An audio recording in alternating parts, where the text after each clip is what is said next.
Verbalization, expressive, receptive language, vision, cognitive function, these are all developed over time. And as we begin to help children, what if, when going through your child's healing, some of the initial behaviors or challenges that you experience start to become maybe not necessarily worse, but more? What does it mean? Well, we know that the brain develops like a flower from the bottom up, from the back to the front, from the inside out, and from right to left. And as it develops like a flower, from birth through the trajectory of life, we develop more complex tools to be able to interact with our environment. Some of those tools are reflexes, are gross and fine motor movement, verbalization, expressive, receptive language, vision, cognitive function. These are all developed over time. And as we begin to help children ascend through this developmental hierarchy, they start to get more complex tools that allow them to have a larger interaction with their world. Easy way of thinking about this is a baby for the first month, 2 months of life, they really don't interact with the world too much outside of what's directly put in front of them, what mom puts in front of them. Once we start to get head control, we can start to turn from side to side and choose what we view and interact with.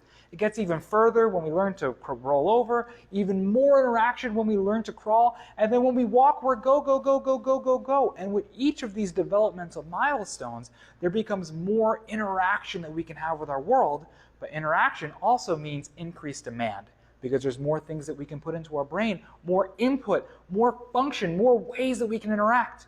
More demand, more interaction requires more focus and brain energy diverted towards that task in order to ensure that the child can actually do it. So sometimes what will happen, what we'll see is as we start to ascend this developmental hierarchy in healing, is that some of these behaviors or challenges can be just more for a short period of time. And that's okay, right? Because that happens as we begin to have increased demand in our brain because we're able to process and do more things and our world gets larger.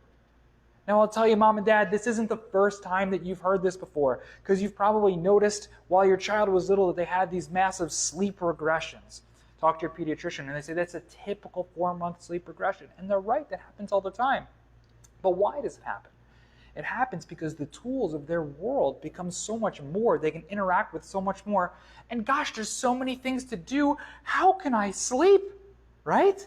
They're excited. They want to explore. They want to use their new tools, the new things they can do to interact with their world more. And that's not a problem. That's not something to be treated. That's something to be encouraged. Use these new tools. Allow for this brain development.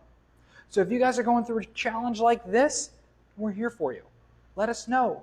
If you see a new behavior, a new aggression, we're here for you. And we know that this doesn't have to be your story.